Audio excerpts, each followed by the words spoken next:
because it is Morning Subway! for August 18th, 2026. My name is Bernie Burns. Sitting right over there, her eyes only lead to the hug dimension. It's Ashley Burns. Say hi to Ashley, everybody. Maybe not this morning, though. No, well, you came in the kitchen, you're like, what's wrong? I'm like, Here's the sign. So mad. You're in the middle of a serious tech problem. You're at the kitchen table, and you have not one, but two laptops open and a scowl on your face. You go, how you doing, sweetie? So I made a decision. I got myself a new laptop. What is that now? Like 2 years ago? Mm-hmm. And then it showed up here, and I got a new processor that I didn't even know was a thing. It was a Snapdragon processor, and I found out I couldn't run some of the programs I used every day. I immediately said, I'm not going to try to solve this problem. I packed it up, got a refund, and shipped it back. Just shipped it back. And I thought about that for over, because I didn't buy another one. I just went back to my old laptop. And I thought, man, I should have just sucked it up and moved to the next generation. Sir, no. No. So after 2 years did now, the right thing. I'm vindicated. So first of all, it was probably a much more serious issue for you because one of the applications that was not supported on a Snapdragon processor was Adobe Audition, which you kind of need when you're editing a daily podcast. Yeah. Right? That's pretty important to not be able to run the software that you need. It works now, by the way. It's now it does, native, yes. Audition, now supported. So, baby steps. But I was going through and I was doing my annual ebook backup, right? Where now that Amazon is doing their best to make things harder and harder to back up, I'm trying to back up my audiobooks and my ebooks, and they're making it harder and harder. One of the steps is that you have to basically download your Kindle books to PC via their app and then move them into this other app that will then take them and convert them to EPUBs, which you can use on any e-reader that you choose and so on. Or in my case, I actually put them on our Jellyfin server.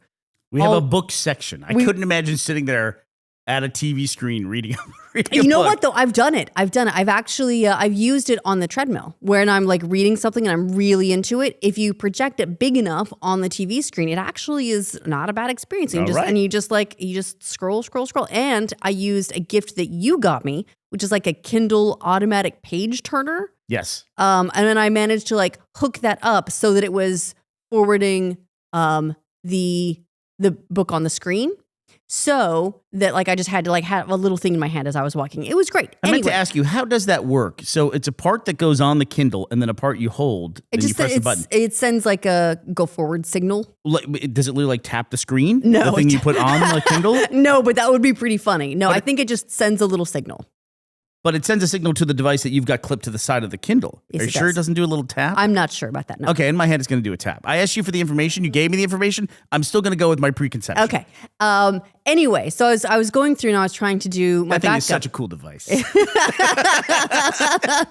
Cozy in my ignorance. But I found out that my new laptop, none of these apps that back up either my ebooks or my audiobooks work. They don't work with Snapdragon. And I learned this because nothing was working. And on a hunch, I went, And I spent 15 minutes to turn on my old laptop, which is how long it takes because I don't know what's wrong with it. It just doesn't like to turn on. You ever have a device like that out there, people listening to this, where it's it turns on sometimes and you wiggle it, or if you press the power button in a certain way, it'll work.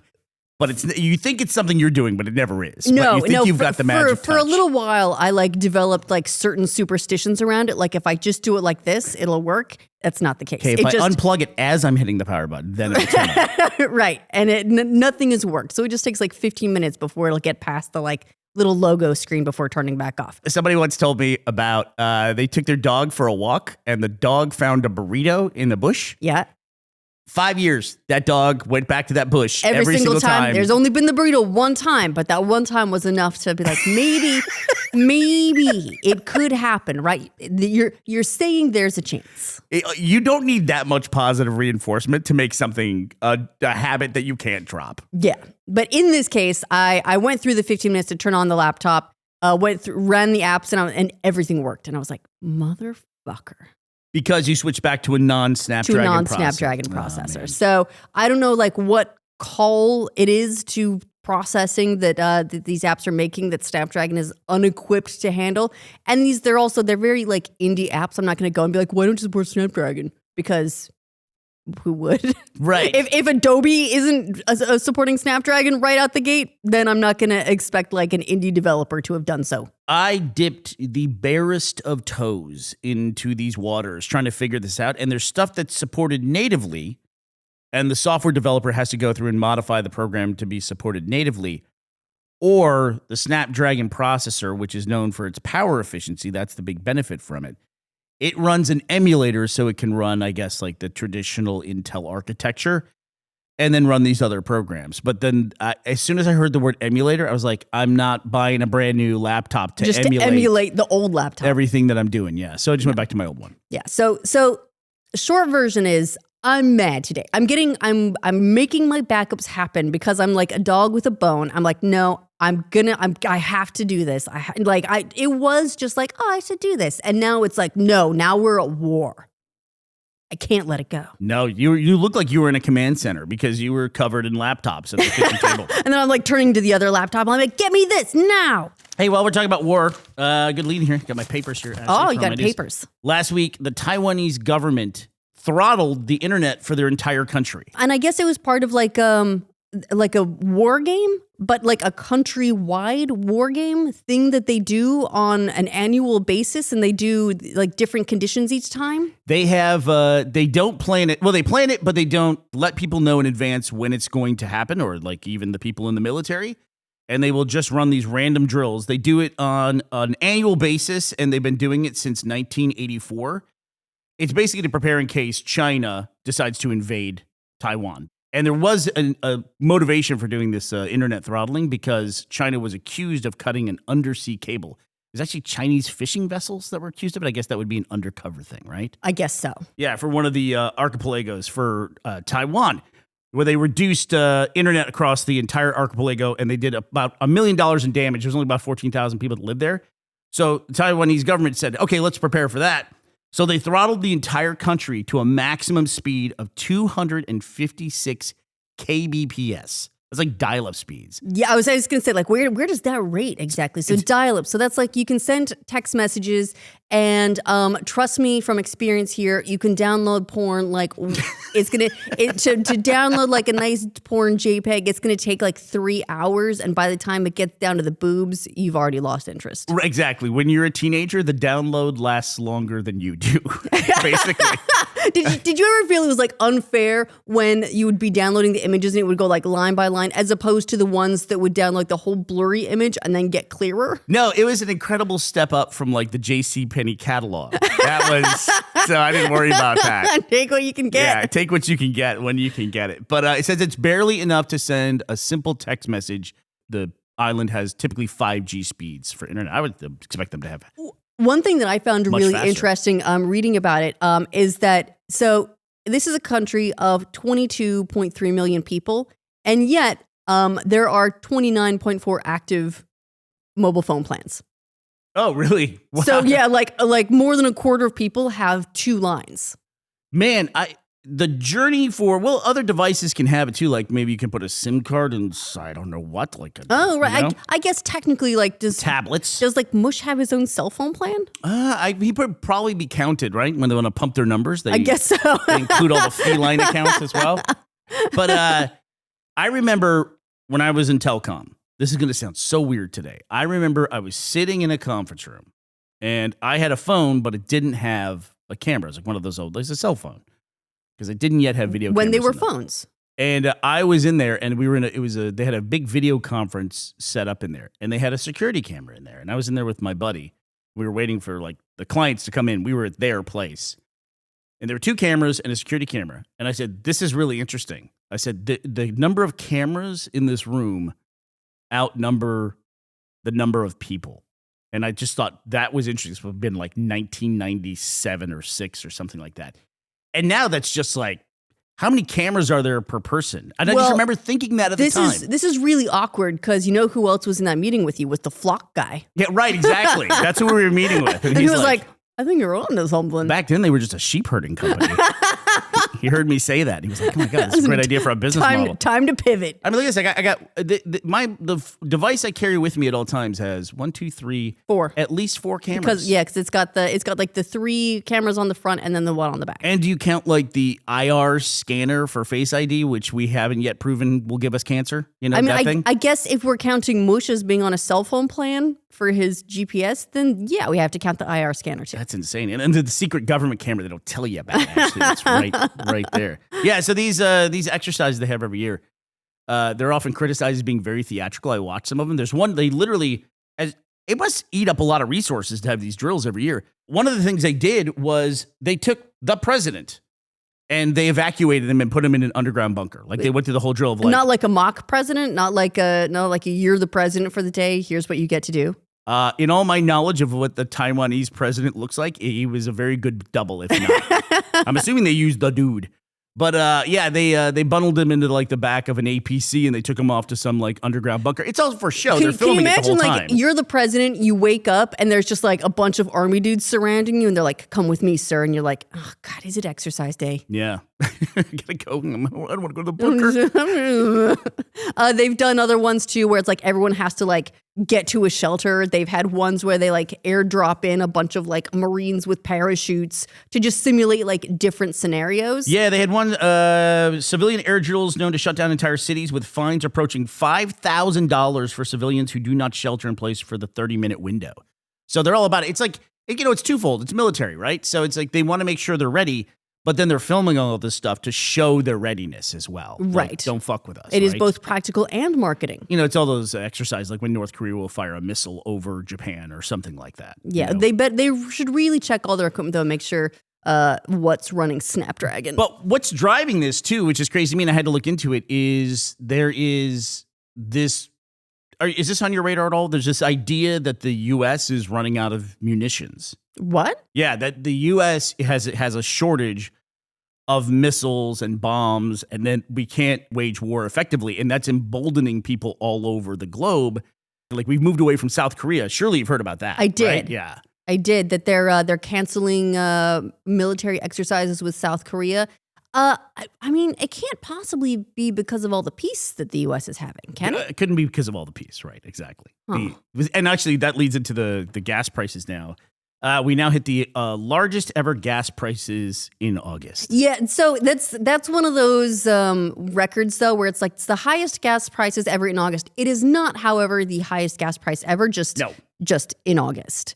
Yeah, so the U.S. average gas price. Now listen, jackasses, we're going to talk about gas prices. We know they're more expensive wherever you are. We know that. They're more expensive where we are too. You got it the worst. But the average national gas price in the U.S. is $4.06. It's like $5.50 in California and Hawaii. So it's like of course it ranges everywhere. I'm sure Texas is a lot lower because Texas is always lower. It ranges, but that's the average. And the highest ever was actually $5.01 per gallon is the average, and that was in 2022. But adjusted for inflation, that's $5.53 today. How weird, by the way, the prices in 2022, $5.01, adjusted for inflation 4 years later is $5.53. That's a lot. And I wanted to look at it too because I was curious about, when I was born, I don't remember this, but when I was born, there was that big oil crisis with OPEC and everything, and like they had lines around the block to get gas in your car. Mm-hmm. That was the gas crisis in 1971. It was an average price of $2.96 per gallon in 2026 dollars. Oh, I was going to say, I was like, I remember when gas was $1 a gallon. So that's like adjusted to inflation to today. Right. Okay. And that was like, that gas back then, that ground everything to a halt. And that was like, we were cutting that shit with like lead back then. And everything in there. Just throw some lead in it. I also wanted to look up, this is a very stat-heavy podcast for us. I also wanted to look up because of high gas prices. And it's like, it's a great month to have moved over to a fully electric vehicle. I'm feeling pretty good about that right at this moment. Car sales data typically lags behind other economic indicators. Rising gas prices have not shifted the EV market share in the U.S., having fallen from 11.5% in September of 25 to 6.2% in March of 26, indicating that the buying costs of converting to EVs is still what's keeping consumers at bay. I get it. I mean, look, I get it, especially in the U.S., like where we are we're in the UK, the voltage it's 220 volt. That's the regular voltage of a plug here. And our car takes 30 hours to charge. Yeah, to get a full charge. That was 25% to 100%. Yeah. But most people, even in the US, well, in the US, you kind of have to go off of the 110 volt AC. You have to install something. We basically installed another dryer outlet. Essentially, that's the circuit it's on. It could pull 40 amps. So we had that in our garage in Austin. Here, you don't necessarily need that, but also you're pulling 15 amps across the 220. Right. So in the US, you would have to have work done to install like a higher capacity electrical outlet to charge a vehicle in any kind of reasonable time, right? Mm-hmm. And so I get that there are additional costs there, and that's intimidating. It can be expensive. It's surprising to me that it dropped. Well, the cars are way more expensive too. That they are, but it was kind of surprising to me that it dropped from 11 to 6. That's basically the demand for EVs cut in half. But with the gas prices staying as high as they are, maybe that will turn a little bit. I don't know, because it's not like electricity prices are going down for people either. I had to fact check myself here because I've always called it like 220, but never sure if it's 220 or 240 here. It's actually hybrid. It's 230 volts here. Split the difference. Because it used to be the UK standard was originally 240, while mainland Europe was 220, and they did a harmonization where they just met in the middle at 230 volts. Oh, look, a nice compromise burns out all your electronics. Math solves all problems. They tried to calculate that on a Snapdragon processor, but they didn't have it. They had to run the emulation in order to do it. Oh my God, I'm so mad about it, Bernie. I'm so mad about it. I'm just annoyed by this tiny thing. If you have two laptops and two laptops can't solve your problem, that problem can't be solved. I'm just going to say that. Can't be solved. It can't. Well, I did the thing that drives me Bring me insane. the Taiwanese military and see if they can fix it. Problem I've had the entire time I've been using technology is how the fuck do you print stuff? Why is printing always such a bottleneck on my daily activities? It's not for everyone. I know printers in general suck, but you have it harder than just about anyone. I sit there and I watch you print, and it's like watching an animal in a zoo. Yeah. And what's happening though is I solve the problem and the problem moves to somewhere else. Like right now I'm having a problem between my iPhone and my printer. And it was the same as you. I just rebooted it and it was fine. Like I had to reboot, but I don't want to have to reboot every time I go to print something. You know what I mean? I do. That's too much. Like I even tried, I was going over the network, we just wired everything in this house. And for some God unknown reason, I didn't wire where the printer is. Like I didn't put it on a hard wire connection. I should have done that. It's still working over Wi-Fi. And it just it fusses over it, right? And then we have our network, and then we have a guest network, and I have to make sure it's not on the guest network. But if a guest comes and they want to print something, I got to move it over to the guest network or something like that. But then it's also got this thing where you can just stand next to it. It's got its own Wi-Fi network. I can connect to it. I'm only connected to the printer. That's it. Go to print. It goes into the Apple Print Center, which is almost impossible to find. Try looking that up on your phone. Where you try to find the Print Center on your phone. All right. You'll be here all day. And then it just sits there, like just in a queue. It's like waiting for the printer. It's like, God damn, reboot the printer. Okay, that didn't work. Okay, clear that out. Reboot the phone, print it again, then it works. But it's like, why in 2026 is printing so difficult, Ashley? Well, and the thing is too, it thinks you're connected to the printer. Your phone is like, yeah, no, I've got this printer ready to go. You queue up these things to print, and then they just sit there. Just sit there. And I escalated the problem too, talked to support, got all the way up to the Taiwanese president, and they were like, he's not available today. No phones in the bunker. You sent it to me. You're like, I need you to print this. And I go, okay. I go, print. And the printer starts going. I'm not bad at this stuff. How mad were you when it started printing for me immediately? I didn't see what it was. It was, I didn't want to go get my laptop. I knew it would work on my laptop, but it just won't work on my phone. But printing from your phone is not something that most people, do you ever print from your phone? I do. I do actually print from my phone a lot. And it works for you here? Yes. God damn it. Okay. Well, when I rebooted, it finally worked for me. So, all right, that's great. Well, I'll be so supportive of you, Ashley, with your fucking little Snapdragon problem. Look, it's fine. You be supportive of me and my Snapdragon problem. I'll be supportive of you and your college football. Oh, yeah, college football started. So we have the AP preseason poll is out. And as you may have guessed from our drop, do you know what that was? You had a weird look on your face when I was playing the drop today. It sounded like a lot of people spelling something. That's The Ohio State University, who is now at number one. Number one and number two are Oregon and then Ohio State at the top with 40 votes. Now, is this the same? Poll where UT was at like number 1 and then dropped to like number 17 last year? Well, I looked at it, Ashley, went back and dug into the numbers. And over the last 30 years, the team or school that was number 1 at the preseason poll, they only finished first 3 different times in 30 years. And that's modern history. I went back and looked like 1950. I think it's 11 over the whole history of the poll. But in the last 30 years, which is the modern game, Okay, so they've only finished their. Sounds to me then 3 like times. this poll is a bunch of garbage. Well, it's tough. You know what I mean? There's you look at all the teams in the top 10, but then you never know. Like, for instance, Indiana, I don't know where they started last year, but then they ended up winning the whole thing. And nobody expected that. It was a really cool year last year. But now here, I'll read you the, here's the list of we'll just do the top 10 here. So the top 10 teams in the AP preseason poll for college football are Ohio State, Oregon. Number 3 is Georgia. 4th is Notre Dame. 5th is the University of Texas at Austin, just above last year's national championship team, Indiana. Miami, Texas A&M, Ole Miss, and then I got to read for floppy disk repair out there. Number 11 is LSU. So it doesn't really matter. I mean, it's fun. It just means college football has now begun. Where does Arizona State fall on this list? Let me see where they are. Well, they hired a team. They learned from their influencer program to hire a team to pump their numbers up. And I don't see them on there. They're not in the top 25. So it looks like Arizona is got 32 votes. Scattaboo's a big hole to fill, Ashley. It's tough. It's tough. Yeah. It's tough. You know, when did he graduate? Did he go? He went pro, right? Yeah, I don't know where he plays. Yeah. Hey, when people go into the NFL, they might as well. It's like going to Valhalla for me. I don't pay attention to that point.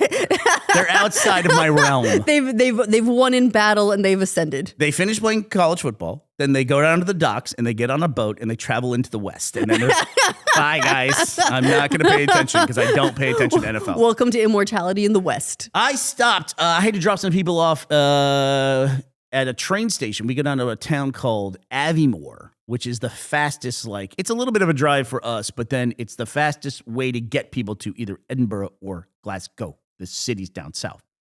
So I went to Aviemore, but then I stopped in a small town just north of there, which is Grantown. You know this town. I do know this town. First of all, this comes up because I went to get coffee while I was waiting for the fishing store to open because we're going fishing later this week. And I got a cup of coffee, and the guy had Cincinnati Bengals stuff all over. And I was like, okay, I got to ask, how'd you get into NFL? He goes, well, they started to show it here in the UK, and I didn't know who to root for. And I thought, okay, those guys, I like their helmet a lot.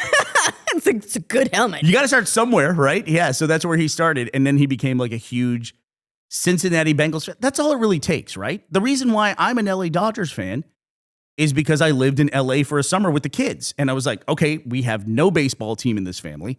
We're just going to choose the Dodgers because we're in the Dodgers. Yeah, we just happen to be here. That's happened a couple times too. Like there's a guy that runs an Asian supermarket, and the second he heard you were American, he was like, "You like football?" I could once again, I could talk nothing to this guy. He football. looked really disappointed in you, actually. The guy yesterday had the same disappointed look on his face. I was like, damn, sorry, dude. Apparently, the games that we've been making fun of, like they're playing an actual season NFL game or whatever in Germany. That's the game that counts as part of the regular season. And we were making fun of it. Like that seems like such a strange place to play an NFL game.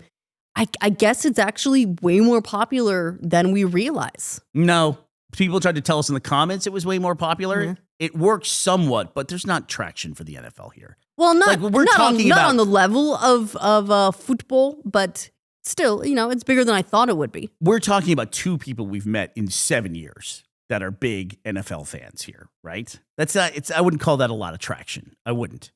But it's 2 people. It was more than none. Better than nothing. Better than none, exactly. But I saw this cool store when I was in Granton. It was right near that coffee shop. That was Scrumpy's, if you want to look it up online. Wait. It's so weird. I had like a visceral reaction when I said that.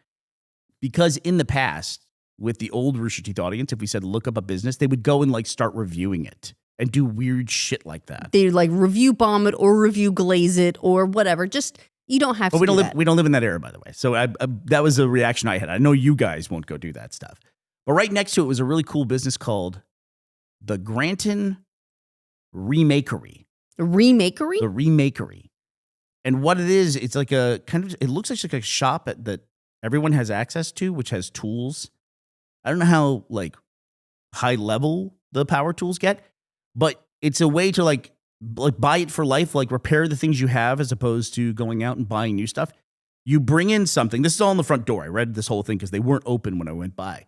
You bring in your thing. You take a before photo of it. Like, say you've got a trowel was one of the things they showed on the front of the place with like an old like splintered wooden handle. And you come in and you repair it by taking off the wooden handle and then getting some wood and then shaping it to the shape you need and putting it back on and repairing your device and restoring it, restoring the metal if it's corroded or anything like that. And then you take an after photo, and that's it. You just do the before and after photo, and it seems like that's the price you pay in order to use the tools and the resources of the Remakery. That is pretty cool. Do you think what is that? I've never seen anything like that. It's really cool. Do you think I can take on my laptop? You should you should take it in. You can bust out the little like soldering iron and remove your Snapdragon processor. Right next to like the guy who's remaking a shovel. You know, and restore it to a laptop that does this really crazy thing like run programs that are written for it. I just couldn't deal with compatibility issues in 2026.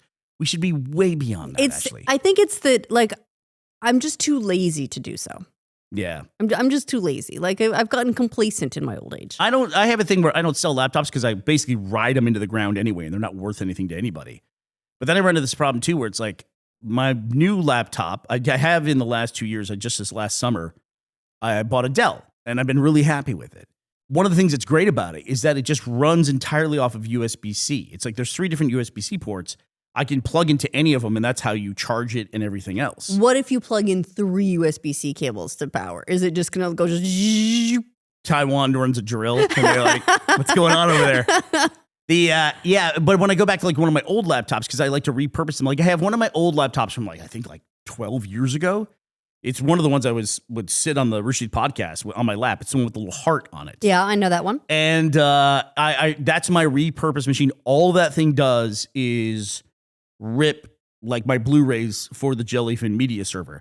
Because I also had to install some stuff on there that I wasn't entirely sure if it was safe. So it's a completely like... You wanted it like in quarantine kind of? Yeah. It's cordoned off from everything else like on the network. Can I go ahead and install some ebook backup stuff on there? Ironically, that would probably work for you, actually. It might work great. That like now 15-year-old laptop. That's great. and it's consistent with the theme of the machine now. Yeah, in storage back in Austin, I've got like an old Razer laptop that's been in storage for so long. It was like a demo unit they gave to me. I have had that thing so long. I'm still waiting for the batteries to start. You know, they do the like balloon thing they do in device. You ever seen that before? I have. I'm really worried about that. I'm surprised it doesn't come up more often where you hear about like stuff in storage. Like an old laptop off in storage starting a fire or something. Like a storage unit burned down. I'm jinxing myself here. I'm not even going to talk about this. Yeah, but surprised. There's probably rules of like stuff you can and can't store. There was a story, speaking of that there's a, I want to make sure I get the manufacturer right here. Look up Jeep and fire. There's like a line of Jeeps right now that they're literally telling their customers, don't park it too close to your house or other cars because they're just randomly catching fire while just sitting there. Okay. Which I know, I know in the past, whenever there's anything about EVs and fire, boy, the news loves to report those things. But a Redditor had the greatest comment ever. He said, I always like when I have my brand new car and I have to consider the blast radius when I'm parking it in the parking lot. And I was like, yeah, that's brave new world for all of us. Yeah, I guess this is as of June. Jeep is recalling over 1.5 million vehicles. So it looks like there are actually 3 different recalls on Jeeps right now. One is for Jeep Wranglers from 21 to 25 because they're a fire risk while parked. Same with the Jeep Gladiators that were made between 2021 and 2025. And then the Jeep Wrangler 4XE is just, in general, a battery fire risk. Yeah, if you own a Jeep, I'm sure you're already aware of this problem, but I was not on my radar at all that this kind of thing was going on. And that Redditor's comment was just so fucking funny. Just like that, you have a blast radius. Well, Ashley, who is not a fire hazard while parked? I want to say a shout out to responsible non-flammable sponsors, Matt Lemaster and Trapper. Thank you both so much for sponsoring this episode of our show at patreon.com/morningsomewhere and roosterteeth.com. Okay, that does it for us today, August 18th, 2026. We will be back talking to you tomorrow. We hope you will be here as well. Bye, everybody.